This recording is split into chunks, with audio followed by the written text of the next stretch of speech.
So the first tactical question is, how do you get around a gatekeeper?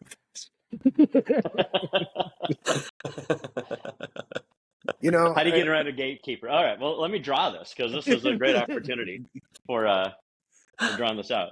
So so Matt, you're on the phone, right? And you know that there's a desk somewhere and somebody I'm going to have it or her. Yeah, don't get too excited. But part of her job is to say no, no, because right? whomever's upstairs here, they're saying, I'm gonna give them this sort of look. No, Right? don't let them in. Don't let them in. So a couple of things that we're finding is that when you make a cold call, it's no fun. There's no, like, you know how you hear people say, "Man, I'm mixing business with pleasure." You ever hear them say that? hmm All the time. Have you ever had any pleasure in cold calling like this? Like cold calling this person? Is this pleasurable? That when No. I'd rather light my hair on fire and run in traffic. Right. You can see Chuck's done a lot of cold calling. That's Yeah. this Mhm. is what happens when you make too many cold calls. It's such a Right. hair and fire too many times, and the scar tissue just does not allow the follicles to grow Right. like they're supposed to. So, 100%. uh, so so you go, well, how do you? And so what most people do is they go, well, we better take an in-depth study at how to get around Mhm. the how do you, what do you say? What magical things do you say to this person? And we found there is no magical. There's not much you're going to say to this person. So you go, okay, well, how do I look at this differently to get the end result that I'm looking for? And so then it depends on what you want your end result to be. And so the way we've looked at it and the different sort of questions that we've asked and is like, all right, how do you get them to want to accept your call or to be open to your call or to say, if you're saying something to these people that they typically expect, that's not what you say. So the two things that we've done to have this to get past this person is one is don't make it about a sale. It's not about what everybody else is calling about. So like if we're selling credit card processing, we go, okay, how do you have it not be about credit card processing? So we invented a program called Give Back, where part of the fee that all merchants pay goes to an organization of their choice. And so if we got recommended to, let's say, this person here, when we call in, we go, hey, to this person, we go, hey, so and so over here suggested I give them a call. We're raising money for whatever the organization is. So does that sound totally different than the typical, hey, I can Mhm. try, you're paying way too much money, this person knows to say no to that. But this person probably knows or has heard of, hey, so and so over at the nonprofit suggested I give this person a call. Well, that call is going to go through, right?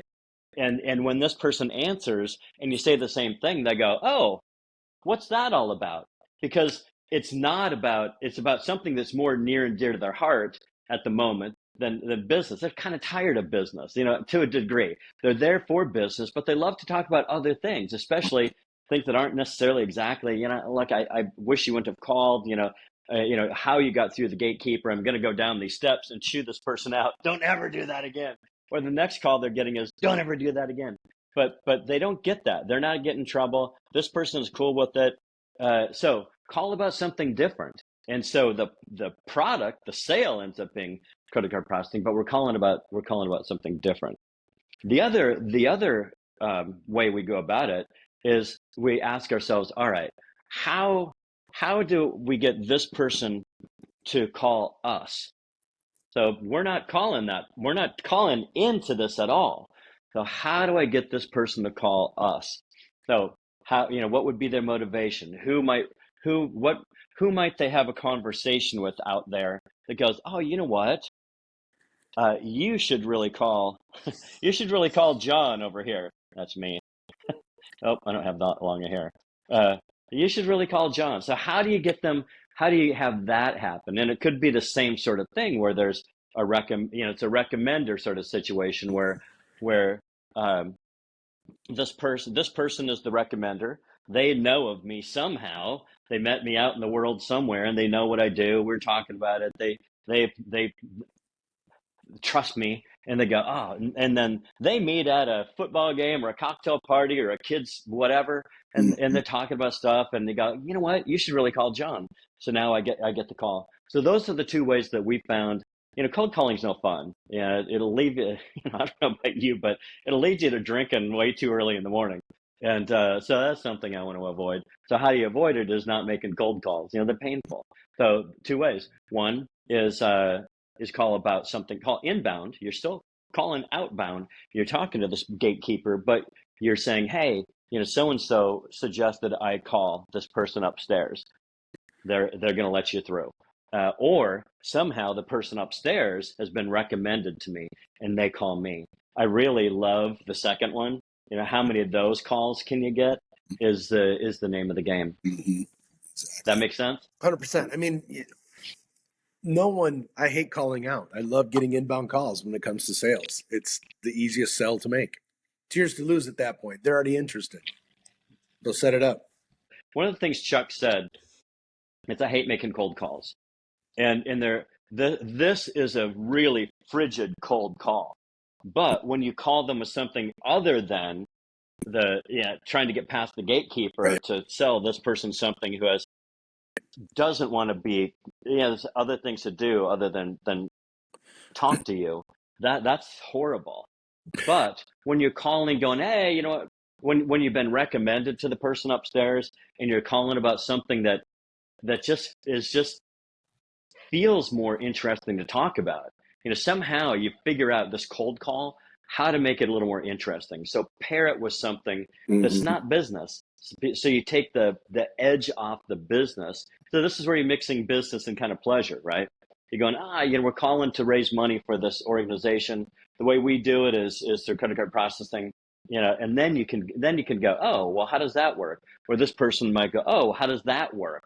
And then now we're going down the process of getting them on board as a client.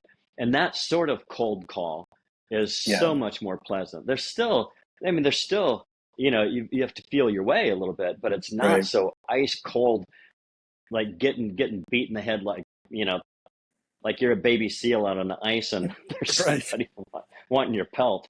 You know, that's how cold calling feels, right? It feels like you're a baby seal in the wrong part of the season. And if you're going into a call like that too, don't be combative. I see all these sales guys that they get the gatekeeper on the phone. And even let's say I'm calling with something else. The gatekeeper's job is to be cold. Okay, that's their job, is to say no. So that's why they're called the gatekeeper. Right. Gatekeepers are not friendly people. Yeah, they're not friendly people. So they've got crossed arms and sometimes swords or something. They're negative on you already. I don't know you. Yeah. Why are you calling? So I think too is anytime you make a call, you better respect whoever the hell answers their phone at their business, because that owner has said, I trust you to answer the phone here because I trust that you're going to handle it properly. So that's I find that very important for me. Whoever's answering the phone in our business, they're trustworthy, right? If you call and you start giving that person attitude, you might as well just hang up the phone. They're going to give you attitude. This is where you got to eat a little crow. Okay. You take it a little bit, have the right mindset going into it. Don't take it personal. It's not personal. They don't know you. Right. Okay. They're doing their job. So just when you go in there, just be cool. Don't get combative because you don't know if it's the guy's wife or the woman's husband answering the phone. You have no idea who this person is and where they rank in the hierarchy of this whole operation. So just calm your jets and play it cool. And I mean, be cool, honey bunny. Just be cool, honey bear. Right. You ever see Pulp Fiction? Yeah. The beginning scene. Oh, where, be cool, honey bunny. Yeah, cool. I do. Be cool. Yeah. Everybody, it's a robbery. Yeah. Right. We're not robbing anybody, but be cool. Be cool. This is where you want to be strategic with this person, right? Like, I want to get through here. But anyway, in any case, I mean, obviously, we want to be strategic anytime you're making an inbound call or making an outbound call, inbound. Even when you're calling about something that's, but when you use a name, like if you've been recommended by this person, go, oh, Jim over at such and such wanted me to give Angela a jingle. Oh, okay. Now you're using names. You're name dropping, right? We're not just name dropping. You're name connecting. Oh, we're raising money for Rotary. Want to be, and she knows that this person up here is a big Rotarian or into starving dogs in Miami or whatever the case is. So that's something that this person wants to hear about. And so I'm going to let that one go. I'm going to, they're going to let that one go through. Hey, raising money for starving dogs in Miami or raising money for Rotary. Oh, Jim suggested I give you a jingle. Oh, okay. What? And if this person doesn't answer the phone, you go to the voicemail and you go, hey, this is John at First Financial, we're raising money for Rotary. Jim suggested I give you a jingle. If you could give me a jingle, however you wrap it up, give me a jingle. Hold on. Really important. Right there.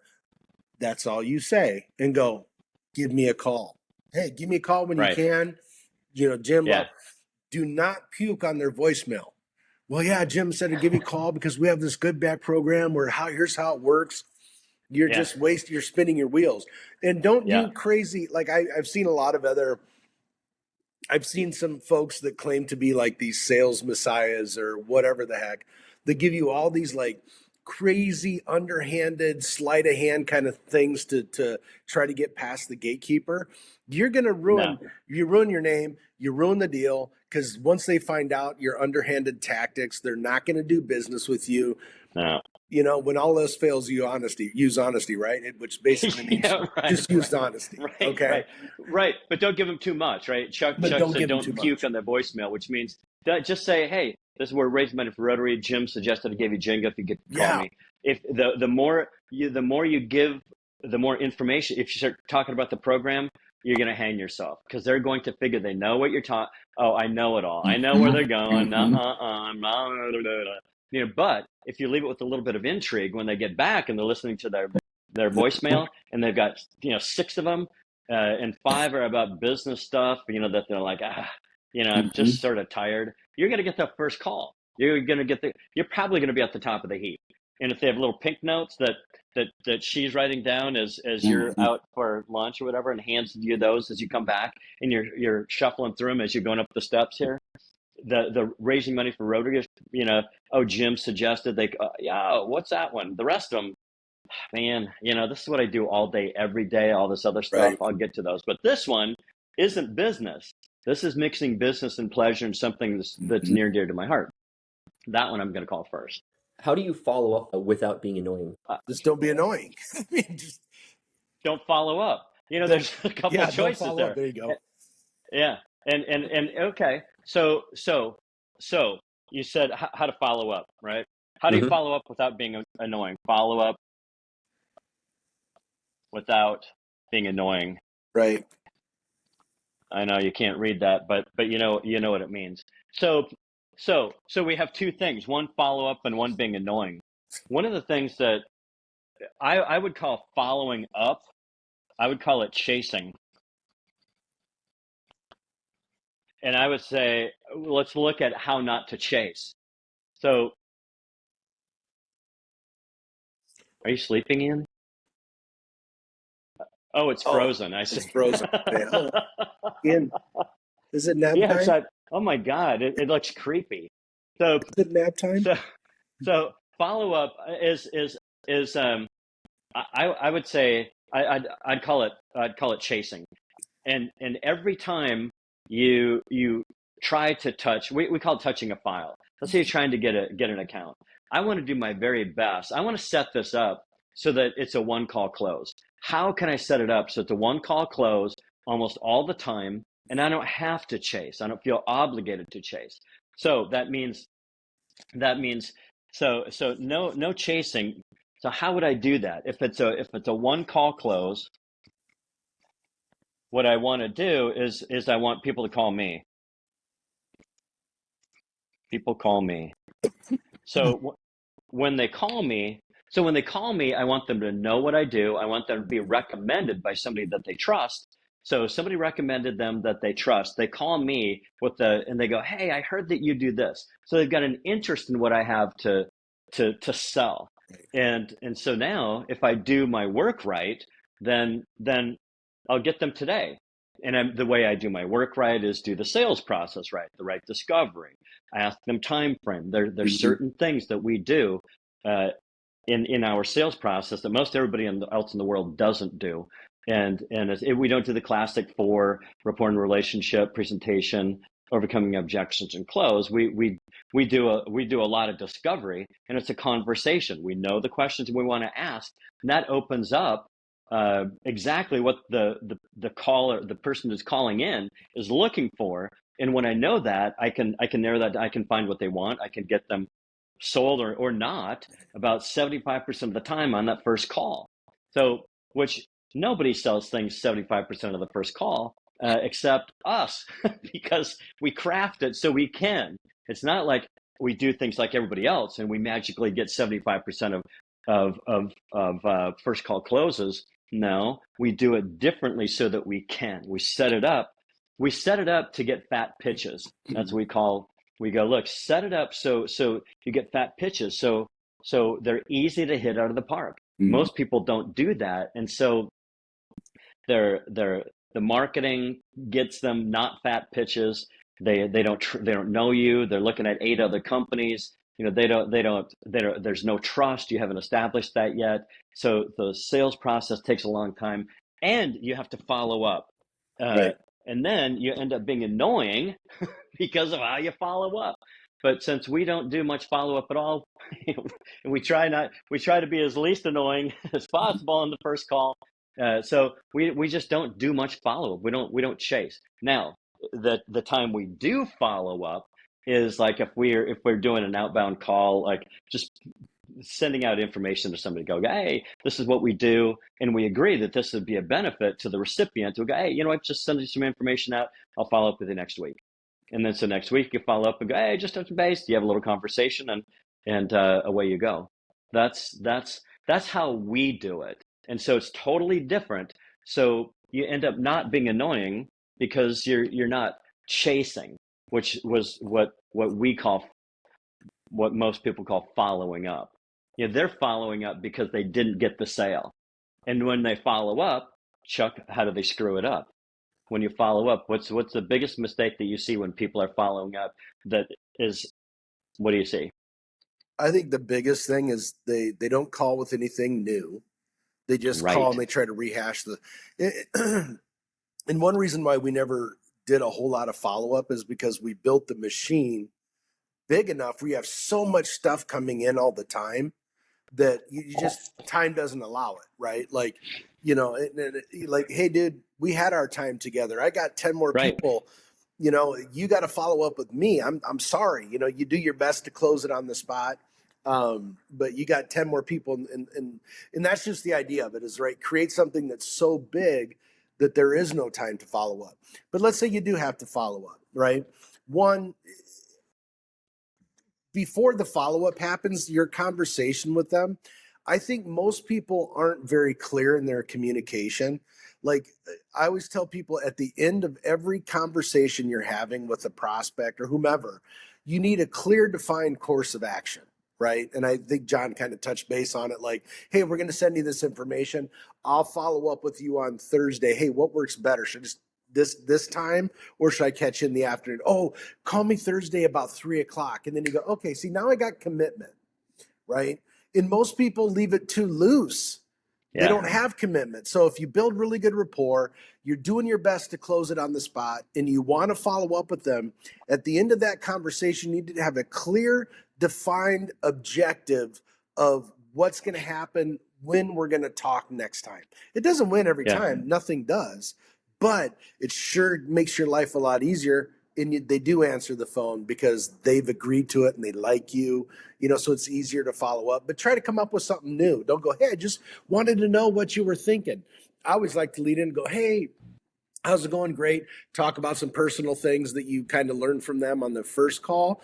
And then I go, you know what? I was thinking that in addition to whatever the conversation was about, I thought this would be really beneficial because you ever have a conversation and then like you think about it later and you go, man, I missed a couple golden opportunities. Like try a little reflection once in a while and go, oh man, there's another toehold there that I'm going to bring back into the follow-up with something new. So, you know, you can't just follow them and go, hey, what'd you think? You know, that's like basically following up with a yes or no question. Or they say, hey, just following up on their last conversation. Okay. Well, you didn't sell me, you You didn't didn't make the sell me sale in the then. last conversation, so you Right. missed something, and now you're not doing anything new. You're calling back, reminding them that you didn't answer, you didn't hit the bullseye last time. Is what you're Right. saying. Hey, following up Right. on our conversation, and what do you think? Like you've had this happen to you, right? Right. So Right. so what are you thinking when somebody follows up? Hey, following up on a conversation last week. Yeah. Well, you didn't do the sales. You probably didn't do discovery, right? You presented, Mm-hmm. which we talk to people. Please don't do. Have a conversation that leads somewhere, which gives them a conversation. Is a two-way street. Hey, how about this? How about that? What are you thinking here? What are you thinking there? You ask the questions. They fill in with all the information, and it's your job to then use that to get to the point where okay, well, what works better for you, prospect, A or B? Right. And if they have to then, I'm not sure because of this, you nail down what, and they go, I just can't do that now because whatever, Right. next week, if it's something like that, hey, then I get it. Like I'm probably going to go with A, but I have to wait until I get the SBA loan on Tuesday. And if I Mm-hmm. do, then I can move forward. Otherwise I can't. Got it. So then, should we touch base on Wednesday or Thursday? Yeah. Like Chuck was saying, get a commitment. And I know a couple. I know supposedly a really good attorney and a really good accountant, both of whom I use a lot less today, because one of the reasons is their communication. Like, oh hey, just call me tomorrow on this. When? Right. Because when they say, oh, just call me tomorrow on this, or hey, let's touch base next week, you're just setting one or the other of you up to play a vicious game of phone tag. It's a waste of time, which the older you get, the more valuable that asset is. So just when? Oh, on Wednesday. I bet, what happens when you call him on Wednesday? Oh, he's in a meeting. Well, of course he is. He should be. He should be working, not waiting for my call all day. So you prevent all that by, hey, what's better, Wednesday or Thursday? Oh, Wednesday, do Wednesday. What's better, morning or afternoon? Right. Definitely afternoon. Morning, I've got, depositions. What's better, like 1:30 or 3:30? Oh, let's do 3:30. Got it. So I'll call you Wednesday at Right. 3:30. Got it. Good. Now we know. And so you still, like Chuck said, it's not going to work all the time because I'm going to call Wednesday at 3:30 and something unexpected came up, or he's Right. already on a call. That happens. But you're a whole lot more likely to get him then than sometime next week, or hey, Right. call me tomorrow. That stuff doesn't work, and it just baffles me and blows me away every time. Every time you still get those. You still get those from people who are supposedly professional. Or if you leave a message, hey, if you're calling somebody and leaving a message for them, and you give them sometimes. You just don't you do the same thing that you don't want them to do to you. So if you're calling somebody and leave a message and go, hey, you know what? If you could give me a jingle, that'd be great. I'm open Wednesday at 1:30 or Thursday at 10:30. Either one is fine. Wednesday at this, Thursday at that, whichever works for you. Just give me a jingle. I'm Or here give them a for you. window. Like, hey, call me Give between them one and give three. them something. Give them something. Give them something. Mm-hmm. Gosh, because then if you don't, then they're going to leave a voicemail for you. They're not going to tell you when to call, and then that it's do something better for yourself and others Right. by narrowing it down. How do you handle it when a prospect says, "Send me some information," or just send me some information? I always ask them like, well, what are you looking at? And I guess that's industry. I mean, different industries probably have different meanings Right. behind that. But I know in our industry, when I hear that, it's like, well, what information are you looking for? I like pin them down. I make them eat their words kind of deal. And because, Keep well, going. I'm gonna explain this later. okay. I go, well, okay, because if you're doing the sales process right, you've uncovered all these needs, right? You've uncovered maybe some shortcomings in their existing, whatever they're doing existing, or whatever they need to implement inside their deal, and you problem solve through it. Uh, if you're seeking agreement on key issues throughout the whole sales process, they really don't need information. And in our world, the best information that I can provide you is going through the paperwork with you, right? Because really the paperwork is what encompasses everything that has to do with your merchant account.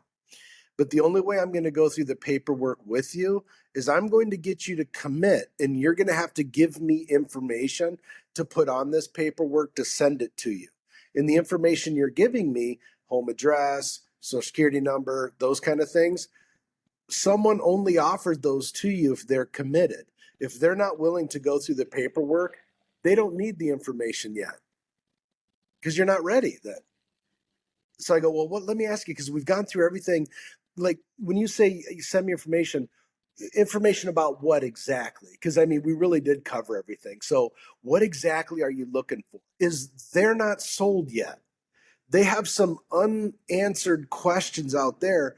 My job is to figure out what those unanswered questions are, figure them out and answer them. Because once I answer them, we're dancing. Right. So that's a brush off. It's like when you walk into a retail store. Have you ever had a salesperson go, "Can I help you?" And you go, "No, I'm just looking." Even though you know you're looking for something in particular, and a shitty salesperson is going to go, "Oh, okay, well, if you need anything, let me know." A great salesperson like me is going to, I'm just kidding. A great salesperson is going to go, "Oh, okay, well, let me ask you, what are you looking for?" And you know what? By the time you do that, I bet if you did a study and you went to a retail location, and everybody that said, "I'm just looking," if you actually had a follow-up question, imagine this, a follow-up question, and it is, "Well, oh, okay, so what exactly are you looking for?" I bet a high percentage of them would go, "Well, I'm looking for some new whatever. I'm looking for some new ski pants, or I'm looking for a new winter coat." "Oh, okay, well, great. What, like," then you can start asking clarifying questions, right? Like, so you wouldn't say, "Oh, hey, we've got 5% off of all the stuff that has nothing to do with you."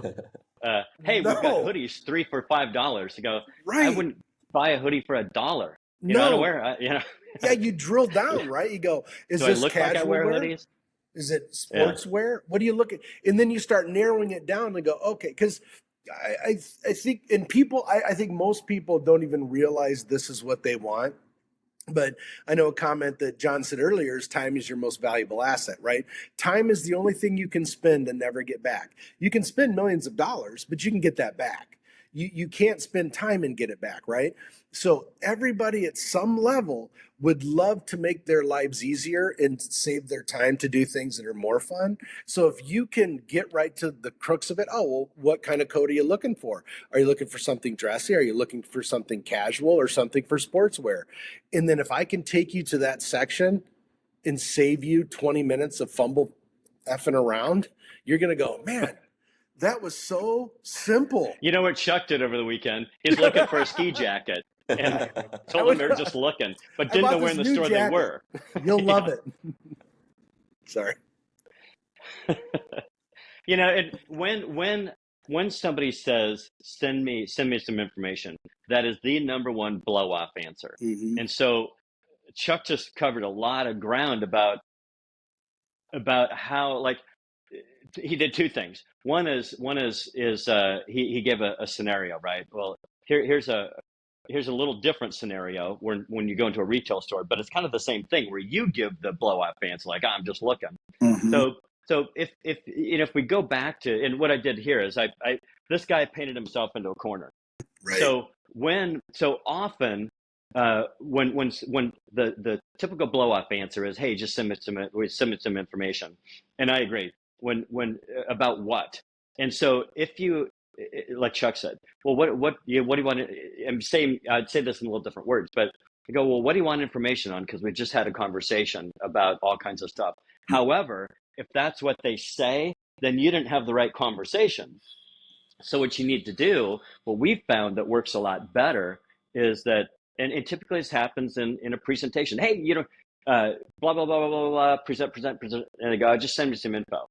All they want to do is get you the hell off the phone or off the property or whatever the case is. Just send me some info. It's the number one. And so most often, though, the person that just painted themselves in a corner thinks that, "Oh, send me some information," wasn't. It's better than what could have happened, like, slam the door in their face, hang up the phone. pull a gun on them. It's better than all those things, right? So they go, Probably. oh, send me some information. Sounds encouraging. It's not. It's absolutely not encouraging. It's just better than getting, hung up on or a gun drawn on you. Better than that. So what we want to do is we want to have a different conversation so that you don't end up painted in a corner thinking that you're not. How many times, Chuck, you're on a training call and somebody goes, well, I ended, here's the situation. And you go, well, how'd you get there? Mm-hmm. Mm-hmm. And how they describe themselves getting there is something we would not have done. Right. Yeah. Okay. Well, I see how you got there. Well, I would say walk over the paint. It's just, you're going to have to walk over the paint or, you didn't do it right. And so now what do? Sometimes you've blown your opportunity, right. and we scream this 4-letter word. Next. Look, you spun it, you screwed it up. You know what? On to the next one. Let's do it differently this time. Yeah, learn Let's from have it, a different. move on. But learn if from you're, it and I'm sorry about that. well, and so then, well, your conversation isn't a, hey, you know what? I just want to have 5 minutes of your time. Mm-hmm. That's the worst intro I've ever heard in my life, because no, I'm not giving you that. If you want to pay me $1,000, I'll listen to what you have for a couple minutes. Other than that, you can't have my time. That's not going to happen. So let's assume most people don't have the whatever's to say that. Right. But instead, this is often where a presentation leads you. Submit some information because you didn't have a conversation. If you have a conversation that says, "Hey, how'd you get into this business? How this, how that, whatever the case is," and you're gathering information, not just waiting to speak. You're gathering information, going, "Oh, okay. Well, what about this? What about that? How about this? How about that? Where are you trying to go? What are you trying to achieve? How do you see this working now? How do you see it in the future? Oh, okay. You're getting a real picture of where it is that they want to go. It doesn't matter what you're selling. Tie downs, if I could, would you? Right, all along the way, and Chuck will go into tie downs next. And that's you're seeking, all along here in your conversation, you're like these are places everywhere, all along the way. You're seeking you're seeking agreement on key issues, and therefore you go on to the next. Oh, I see. What about this? Oh, okay. So if we could get you that. And that achieve that would make sense for you. Okay. So it's strategitic. You're not presenting. Presentations are not very strategic. It's just like a one-sided script, right? It's like, imagine a play where only one person, only one person knows their lines and everybody else doesn't, right? And you're trying to think that they understand the story and they're trying to play along. It doesn't work. So you've got to be in tune. If you want to do this, like we do this for freedom, right? A lot of people just do it for jobs. They don't like their job anyway. So how much passion are they going to put into learning their craft? Probably not much. But if we're doing this to build freedom, what we want to do is really understand how communication works and where I am in this process and how it feels and what's the likelihood of we're getting business given how well I'm doing and where I'm going and am I using tie downs, and you just don't find yourself here very often at all when this is the conversation that you're controlling and you're tying down and you're really this is you're good at this. So you're just not going to get that very often at all. Most people get it a lot and think it's a good thing. And we find it like, okay, if I get to that point, then I didn't do something quite right, or I'm talking to the wrong person, or, I didn't have the right conversation because I probably wouldn't have gotten to that point if I'm talking to the right person, having the right conversation and tying down like Chuck's saying. And the tie downs, and I love the how the zigzag, because that's how sales processes go. They zigzag. Yeah. You're here. You're always seeking agreement. And it works if you do all these little, because like a lot of these questions are interesting because people will come in with one thing they're really struggling with, and they don't understand that the butterfly effect is involved here. It's not this part necessarily you're struggling with. It's something else you're doing prior to this point that already sets this on a bad course for you. So you got to kind of, it's like a perfect recipe. It's kind of, you got to do everything along the way perfectly. And then you don't get that stuff. It just very rarely, it's a feeble attempt for them to act like they're resisting because they don't want to be easy. But then when you just kind of roll over it, they go, okay, because you've done the job so well, I'm just going to move forward with you. So it's yeah. It's usually like Chuck said, you get that because it's something you did way prior or didn't do, and this is almost always the answer. Yep. Yeah, you just didn't. You presented rather than asked, and or discovered along the way, and had this conversation where you're asking questions and having tie downs along the way, and you're really seeking to understand what they're looking for, and you're seeking agreement on key issues along the way that moves you forward in the conversation. If you get to here and you're going, well, let's say you ask what the time frame is, and they say 6 months from now, depending on what you're selling. You go, okay, well, I'm not even going to do this other stuff. Yes. I'm not even going any further. I'm stopping right here. And they go, well, send me some information. You know what? Let's do this. How about, and we talk right before, and of course we'll get a hold of them well before that date, but we're just not going forward. And now there are times when by design you're just sending out information, and that's your design. It's not in a sales process. Right. It's in a more of a connecting a massive referral network process where your objective is just to get the information out. So they give you their email address, or whatever the case is. So that's what we're looking for, and it's a very short and sweet conversation. Hey, just touching base. We do da da da da da.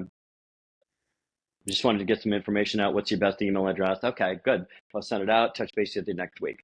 And that's when then you have your conversation. But it's a very, but you still have a very mini one of these. You're not going to send it out to somebody who's not going to be feel like a good target. You're still going to have a couple conversations, very quick conversation seeking agreement on key issues. Like, oh, okay, that makes sense. Good. I'll send it out. Follow up for the next week. Da da da da. And then you do follow up by design, but it's our design, not because it didn't go right, but it's the two-step sequence in what we're doing. Right. That's when we do it on purpose. And then and they're relieved by the way when they go, oh, or that's me, sorry, or that's the salesperson caught in the corner because they did the wrong thing. But the recipient, when you go, hey, I'll just want to get you some information, they're going, oh, thank God. Yeah. And then you do have you have this little conversation, and they're happy to get off the phone. Then they get the information. You can have the conversation next time. Make sense? So I know that's a different question than you asked, Ian, but but sometimes, because I don't want people to think that we never send out information. We do it when it's our game, when we're playing in our field and it's by our design. We'll send information. Otherwise, almost never do we send information. And also, like when somebody goes, oh, well, I'll send you a request for proposal. We don't do those either. We absolutely do not. We've done it a couple times, and we find that not worth doing. So that's also, they don't even know what they don't know what they're asking.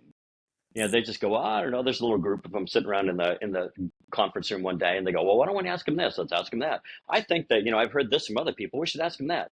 They don't even know what they're asking. And so because we know that other people in our industry are going to get this and are going to manipulate the answers. It's like, I'm not even playing that game. I'm not even playing it. I'm like, if they just keep on saying, like, yes, maybe we're interested. I don't know. Maybe, that looks good, but you're trying to force a yes or no. Well, if you're trying to force something, you're probably dead in the water already.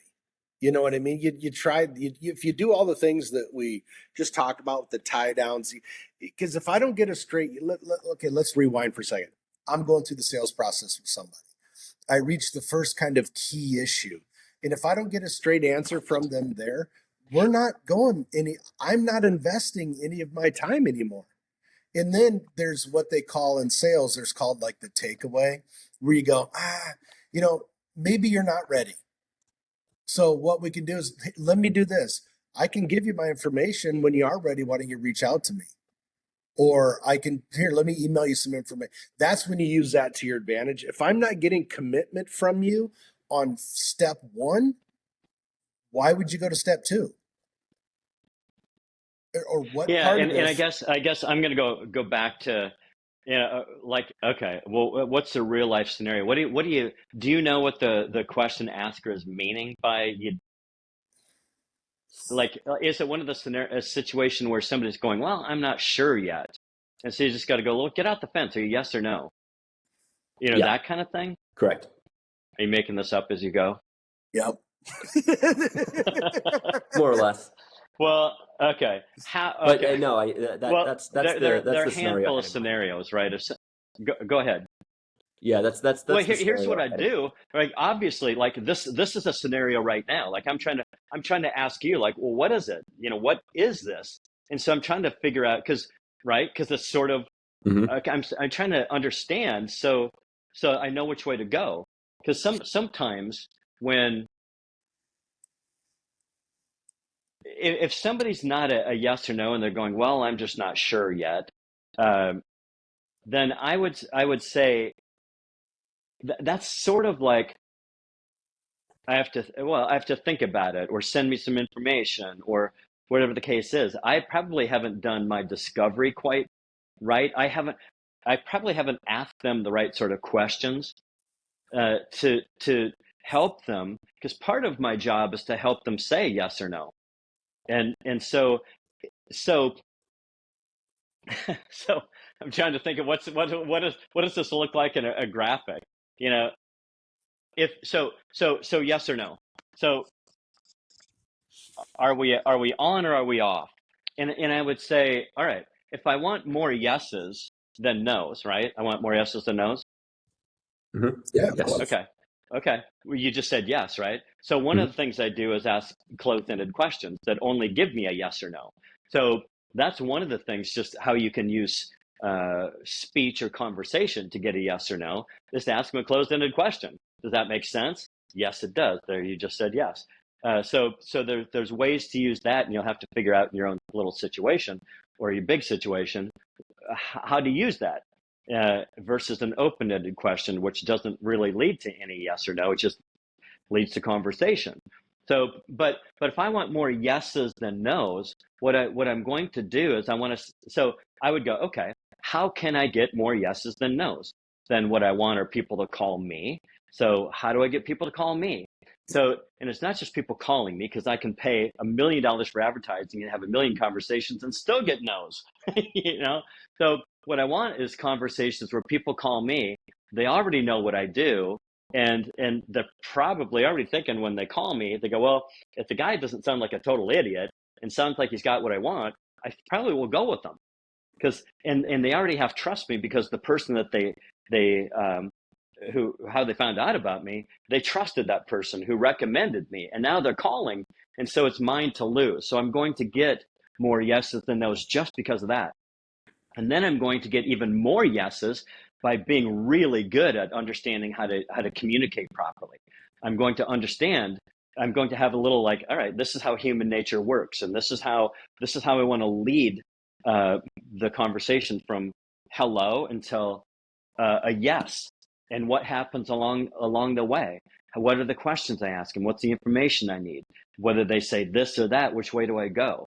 How do I take this through this? You'll see on the back here, these are notes out of Da Vinci's notebook is my wallpaper. And I go, all right, it's like, all right, he's always trying to figure things out. How do I do this? How do I do that? And what was one of his quotes is about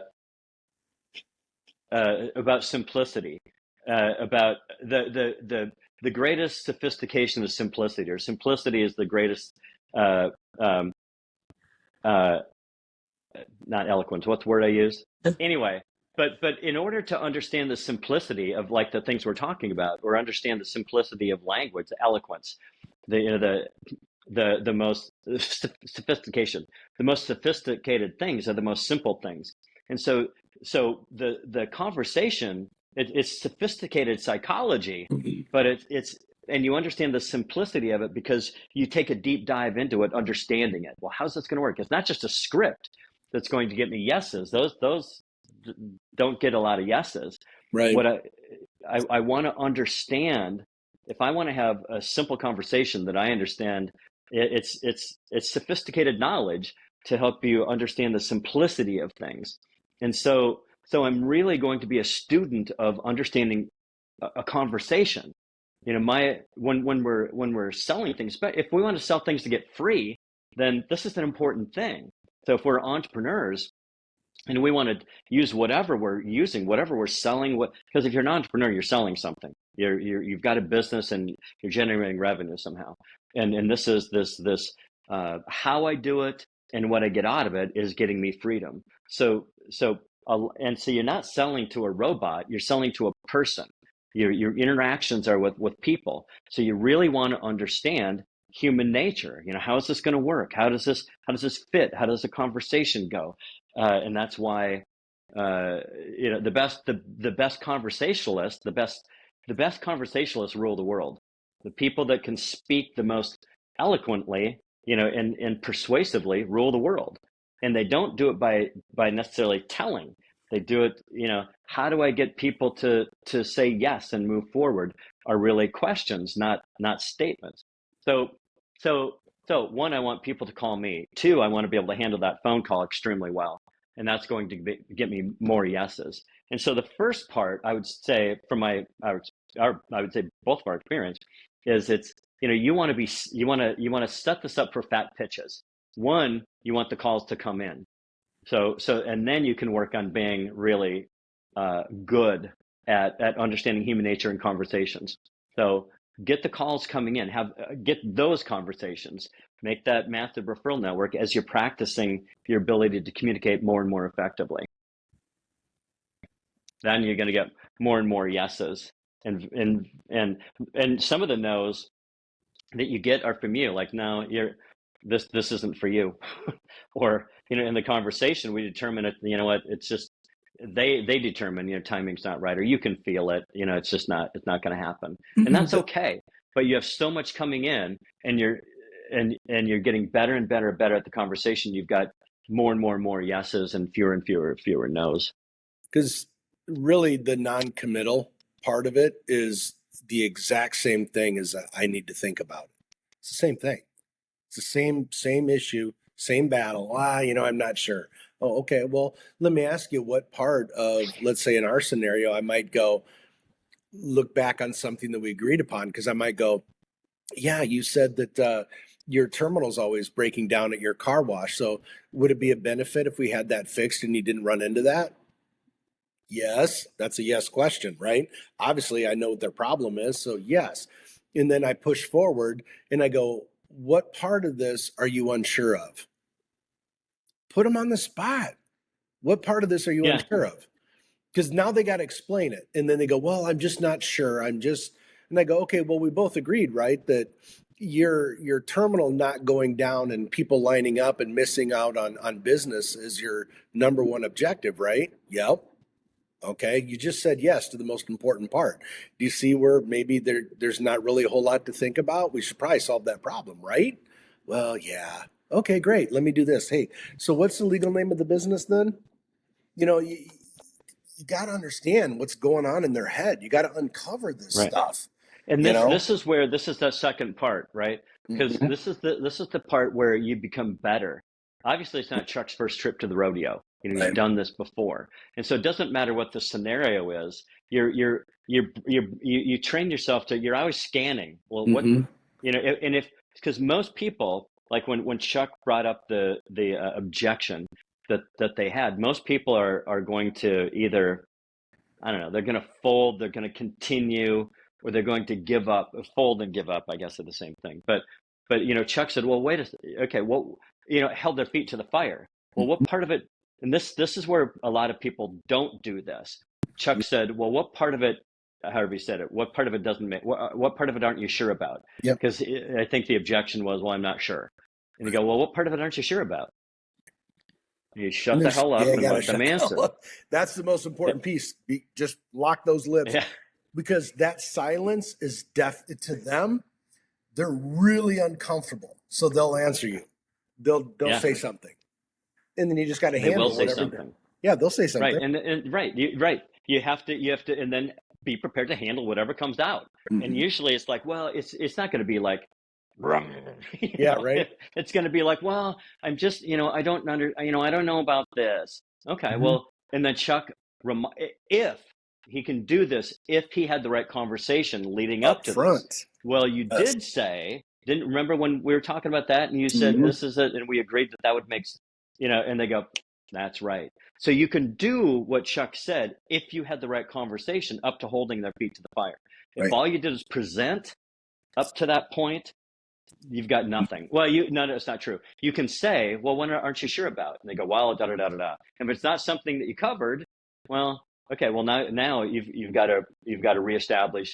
You've got to kind of re-knit the thing. It's like, I remember, Ian, do you know of anybody who knits and has ever had to take anything apart and redo it? Oh yeah. Yeah. So I happen to know that Ian's wife crochets or knits or whatever. Oh, okay. And sometimes they make mistakes and they go, drats. I've got to take all these purl stitches apart. Well, say kind of what you have to do here, but you don't take it apart. You go back and you go, okay, I've got to fix it. I've got to reestablish value, or I've got to go back to this point and go, well, let me ask you. And so you go back where you thought you were on the timeline here of getting this done. You're not. You got to go back here and go, well, let's talk. You dive into it. You don't necessarily let's talk about it. You ask them a question. In your mind, you go, okay, I got to go back and talk about this. So you've got to be paying attention to what you're doing along the way, having that conversation and anticipating and what's going to happen later when they do have some sort of when they do say, I've got to think about it. You go, okay, well, and so if you anticipate that you're going to have any of those things that come up, like in typical sales, they give you like little answers. They give you note cards of, when they have this objection, say this. It's so that doesn't hit all the examples because you don't know what they're going to say. You want to be able to handle anything that comes up.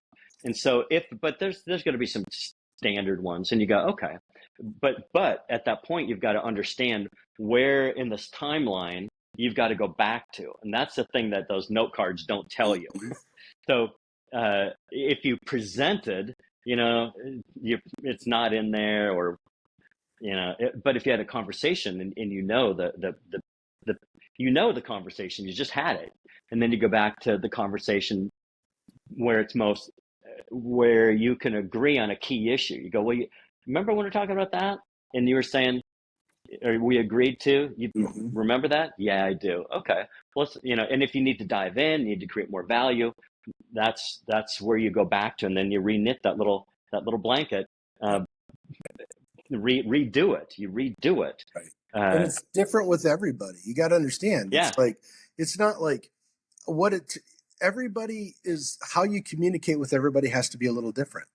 I think some people, salespeople, they get in their head that I'm so just concrete. This is how this whole thing's going to go down. And it's like, how can you possibly know how this thing's going to unfold before you do anything? You must be present. You must be aware, and you must be soaking up all this data, like listening to them, watching their body language. And because through the process, you'll know when I'm talking on the phone with somebody, because most of what we do is on the telephone. And I can hear by how they're responding on all these key issues. They might be agreeing, but something may feel a little more tentative than another agreement. So I know in my mind, even though I'm kind of still doing this, in my mind, I'm going, okay, this is where the hang-up's going to come at the end. So I'm going to prepare myself in the rest of this 20-minute conversation with you. I'm going to prepare myself so I can handle that when it comes. I know it's coming. Do you know how I know it's coming? Because I'm present and I saw how they responded to things along the way. Yeah, you can hear it. It's that spidey sense. It's instinct, right? It's like, and that comes with experience, I think. You know what? It comes with experience, and you can, you can accelerate your experience by listening to your conversations too. Like if you record them, listen. Like I was watching some of our recordings, and I thought, I need to change about 3 things. that I didn't know until I looked at the recordings, looked and listened to the recordings. And that's hard to do. A lot of people, I don't like hearing or seeing myself. I don't like hearing that. You know, and I hear my phone calls, I'm like, God, you goofball. But it works. So you go, well, I guess it worked. The end result was positive. Well, this stuff does work. And it's what most people miss when they're trying to, it's just communication. You know, it's just, it's like Chuck said years ago, sales is just communicating with a purpose. That's all it is. And when you're communicating with doing anything with purpose, if you want to be a good golfer, a good, you know, I know Chuck is really enjoys like low level springboard diving, and is you know, he's got a little video recorder off to the side of the pool. Oh man, it's awesome. It's always looking at his form, but that's important. And now Chuck can dive like a Chinese acrobat. You know, he's really good. Yeah. Got the triple Lindy. He's like Greg Louganis in a really tight Speedo, you know, from back in the, you know, whenever. And if you want to see that, go to Chuck Fountain. I'm just kidding. No, I can't even say. But it's being attentive to your craft. Yeah, it is being attentive to your craft. And we talk about this, like this is you know, how do you fix these getting more yeses than nos? So, you know, I get too many nos. How do I get yeses? Well, here's the tool is right. Here's how you do it. Here's how we've found that you do it, and we've tested a lot of ways, and you know, we're always finding new ways, right? We're always just like you're always looking, you're always adapting just a little bit, and you're paying damn close attention. You know, it's like all your senses are on. You know, when I say that, I close my eyes, you know, because that's what I found myself doing over time is when I'm having conversations, everything, it's like, you know, they say like blind people can hear better, you know, your other senses get higher, you know, more attuned. And so when this is one of these things you want to pour all your senses into. So if you're on the phone, you don't need to see. And so I don't know if my eyes are open or closed, but I don't remember seeing anything. I imagine being where this person is or imagine what they look like. And like Chuck was saying, you know, you have to be attuned to all these things. And so I'm imagining, you know, I can hear it. So I can imagine their face, you know, if I go, this didn't sound quite like 100% agreeing with the tie down, is probably going to come up later. But I can see that, I can hear it, I can feel it. And now I know it's going to come up later. So I'm calculating along the way. And my conversation may change, probably does change a little bit along the way because of that cue that I heard that you're going to miss unless you're totally dialed into the conversation. All right, multiple decision makers, right? Okay. Well, let's draw a little picture. Here's me, hopeful me. And over on the other side, we've got the person that I'm talking to, because usually talking to one person, right? Usually. But sometimes you don't know who else might be involved. Sometimes you do, and sometimes you don't, right? Maybe you do. They're a shadowy figure. You don't know if they're happy or sad or what. And these people, you don't have any idea. You don't have much idea about those folks. So if I'm going, when it gets down to I'll have a little bit of conversation with this person. But the conversation that this person and I have, none of these people have heard it, right? They don't know. This person is going to go back and have a conversation with these people who are going to have all kinds of questions, and this person doesn't know the answer to, or going to give a crappy, not as good as I could give. So I might have a little conversation with this person, but I'm always going to ask, is there anybody else who needs to be involved in making the decision here?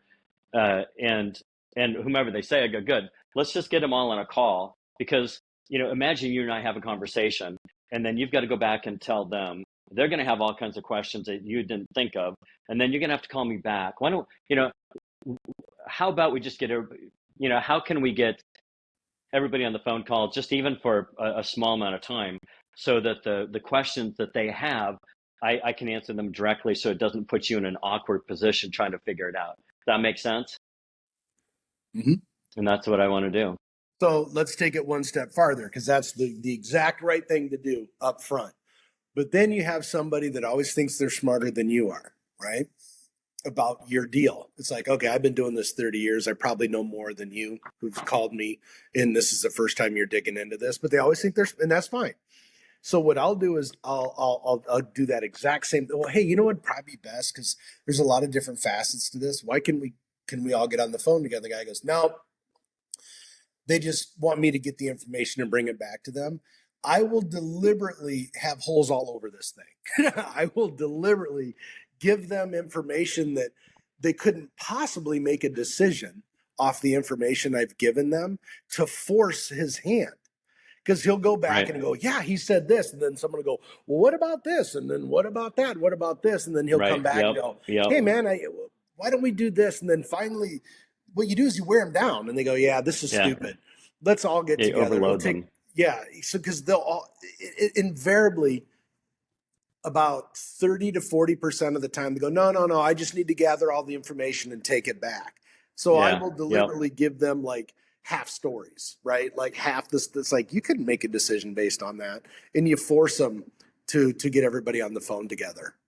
Because you'll tell them up front, they won't believe you. So you give them half stories. Then they'll experience exactly what you told them, saying, everybody will have different questions, blah, blah, blah. And then they'll come back and go, invariably 99% of the time they go, hey, is there a time that we can all get on the phone together? And you go, exact. See, now this is playing out exactly how I knew it was going to the minute we started talking on the phone. But you don't say that. You aren't a dick to them. No. But this is what you know. This is when you hear that, though, you either give them too little or too much. Like sometimes we'll bury them with information. Oh yeah, let me give you the whole. You want to know about spark plugs on a 72 Pinto? I will give you all of the spec. The book this thick that will tell you that's every. And you're not going to know where to find the. You're not going to know what's relevant. And well, you know what? Let me also give you the history of spark plugs. And you know what? We should bring in timing belts and valves and how the combustion chamber. And they go, holy cow! Why don't we just have a? I don't have time for that.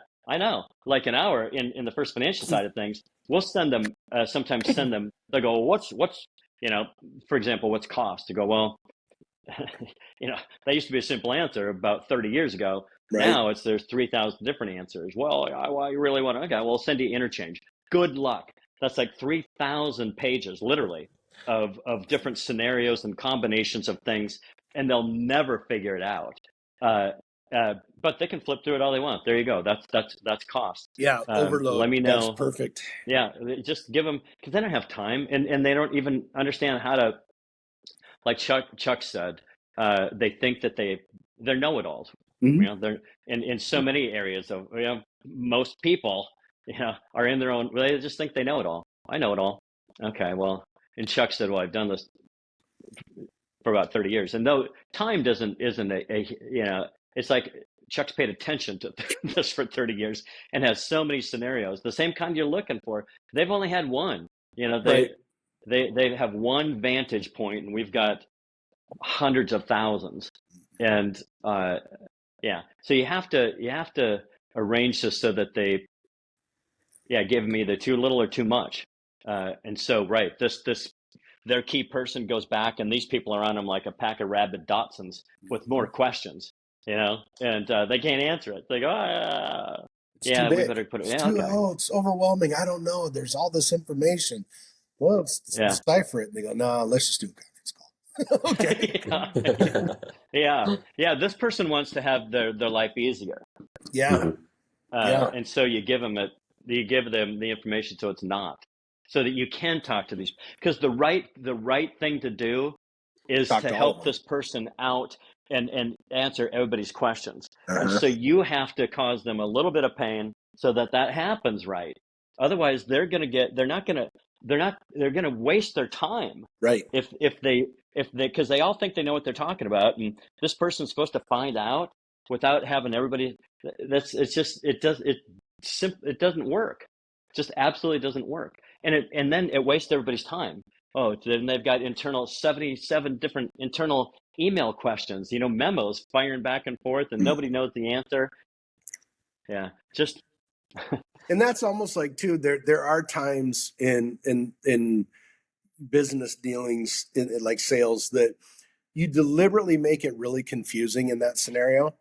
because when they come to you and you just clarify everything and you just make it so simple, they go, that's what I want to deal with, because you made this so very easy. It was almost unsurmountable coming into it, and you just ferreted your way through this with ease. That builds trust, right? Like, so now they trust you. And so, I mean, it's the game. It's just the way it is. If you're in the right scenario, simplify it. Right. If we're going for this conversation, but in order to simplify it for all these people, you can't do what they're asking. No, because they're asking. You see that they're clearly asking for something that's going to cause them grief and problems, and they're never going to get it straight. So you sometimes you have to often you have to lead people into what's right for them, because they're so misguided in what they think the direction is, and it's not. Because you want to do the right thing for them. We want to do the right thing for all these people, but we're probably going to lose the business, and they're probably going to get the wrong decision made if I don't play it that way. How do you re-engage a prospect who has gone quiet? What happened up to that point? You know what I mean? It's like, usually when people start ghosting you, it's because you haven't done a lot of things right. So you're asking me a question that, and I've probably, I don't know how many sales partners I've trained. I always like to handle my sales process that I know when I hang up that phone with them the last time, I know this is dead, or I'm hanging up because I'm sending them paperwork. I want to push it to the point, because I don't think my mindset to things is I like to get to the bottom of things as quickly as possible. What's the holdup, right? And let me do everything so I can uncover any objections, whatever's in there, so that I don't experience a lot of ghosting, because I'm equally ghosting. I'm not following up with you. This deal's dead. I'm not going to waste my breath. I got other things to work on, right? So I guess the question, if we had to give an answer to it, is call them with something new. You got to have something intriguing to call. Hey, Ian, how you been, man? It's been a long time since we chatted. Something came across my desk, or, hey, I saw this and I thought, man, this would really be beneficial for you. Give me a shout, and then hang up and move on. Like, quit chasing, quit being needy. Just get to the bottom of your handle. You ever hear somebody go, handle your, like, hey, that dude handles his business? You ever hear people say that? Mm-hmm. Handle your shit. Get to the bottom of it while you're there. Then there is no mystery at the end of this call. We're either moving forward or not. And then I'm going to move on and try to get a hold of more refers. I don't want stuff lagging out there. There's no need for it. There's no need for it. If you're doing this for freedom, then you do it how Chuck's talking about. Most people aren't doing their work to get free. They're just doing their job. Right. And they get paid, and they're, living whatever their life is, but this is their work. This is their job. We do this for freedom. And so part of freedom is like, we've talked about mixing business and pleasure, right? So if you're mixing business and pleasure, so if this is business and this is pleasure, I'm only going to do the stuff right in there. And what that in there is having my initial conversation with these people that are now ghosting me properly, and then they're going to be less likely to ghost. And so I'm going to set it up so that people who they trust, well, they're not ghosting me. So, we don't get ghosted that much because we have the right conversation up front. Right. We have the right conversation up front because we're doing this to get free. And part of being free is enjoying the process. It can be challenging. That's okay. All this stuff is challenging, but it's got to be the challenge that feels good when you unlock it, not just like, crap, this is like beating the hell out of me.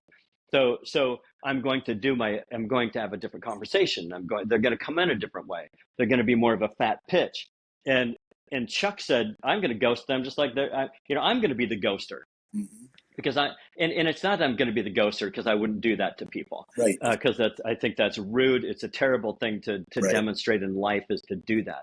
So like Chuck said, at the end of the conversation, I'm going to know if this is on or off. Not always, and not entirely 100%, but usually I'm going to know at the end, like 75%, whether this is on or off. And if it's on, we're on. If it's off, I'm almost never going to call you. Or if it's like it ends in a wishy-washy sort of way, I am not calling you. Nope. I am not calling you.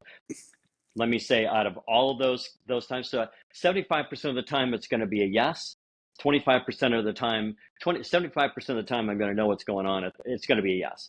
And then the other 25% that's, you know, out of that, there's going to be like 5% in there that's I'm going to follow up on. The other 20, it's no, I'm not ever calling you again. I'm never going to talk to you again unless you call me. So we'll leave it like that, like not in a rude sort of way. I go, hey, I understand timing's not right. Let's stay in contact.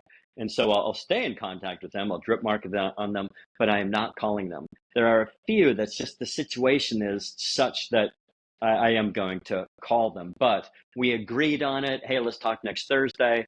That kind of thing. Right. Otherwise, they don't get. I'm not calling them back. I'm going to move on to more productive ground, and that's a difference in what people are doing this for freedom versus not just doing it for a job.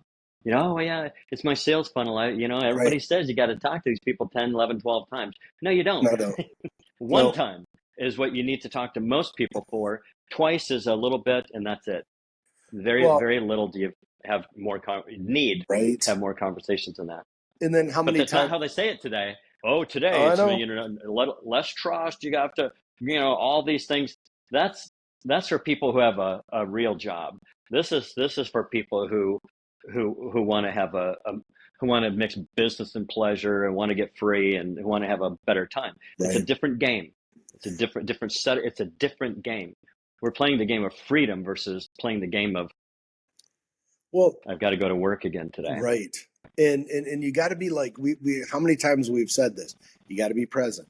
You got to be paying attention. Yeah. You can't be surfing the internet and having this conversation because it's like, you ever see the movie Dumb and Dumber? You ever seen that? Yep. And Jim Carrey's character goes to that woman. He's like, hey, I love you, whatever. Is there a chance? And she goes, not in a million years, or like something like that. And he goes, so you say there's a chance. Okay, dude, you're not even catching all these. Do you know why you're not catching these? Because you're not present. When you're present, like, you know what I mean? Like when someone goes, yeah, I'll call you. And I'll like leave scenarios like that. And they go, yeah, well, I'm not holding my breath because you're going to call me about as much as I'm going to call you. I mean, think through this, dude. You know what I mean? You got to be present. You got to be in tune and go, no, it's not flying. It's not flying. So, be present. I think that's a wrap. I think it's a wrap. I'm wrapped.